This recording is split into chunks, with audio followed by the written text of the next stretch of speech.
Class ফাইভের second সামেটিক পরীক্ষার বাংলা প্রশ্ন সেকেন্ড সামেটিক দ্বিতীয় পার্বিক মূল্যায়নের।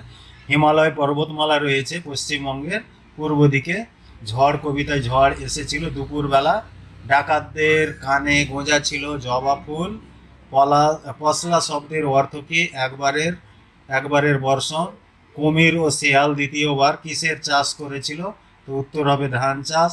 যারা সুন্দরবনে মধু সংগ্রহ করে তাদের কি বলে? মৌ আল। তারপরে মাঠ মাঠ মানে কি? অথই খুশির, অগাধ লুটোপুটি। অগাধ এবং অথই শব্দ দুটির অর্থ লেখো। তারপরে অবশেষে দীর্ঘ যাত্রা শেষে তারা ভগবানের প্রাসাদে পৌঁছলো। তারা ভগবানের প্রাসাদে গিয়েছিল কেন? ধনাই কিভাবে বাঘের হাত থেকে বেঁচে গিয়েছিল? তারপরে কোশ্চেন, মায়াতরী কবিতায় কবি গাছটিকে মায়াতরু বলেছেন কেন?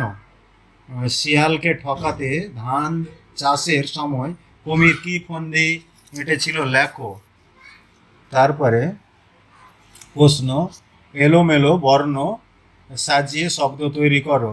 টি, টো, লু, পু। তো এখানে হবে লু, টো, পুটি। তারপরে ল, ত, কা, ডাক। তো হবে ডাকাত দল। আমি শব্দের বহু বচন হলো আমরা। প্রথমা শব্দ হলো প্রথম শব্দের স্ত্রী লিঙ্গবাচক। গরমের ছুটি কেমন কাটালে তা জানিয়ে বন্ধুকে একটি চিঠি লেখো, অথবা পরীক্ষায় প্রস্তুতি কেমন হয়েছে তা জানিয়ে বাবাকে চিঠি লেখো। হয়ে গেল ক্লাস ফাইভের সেকেন্ড সামেটিভ পরীক্ষার বাংলা প্রশ্ন এবং উত্তর।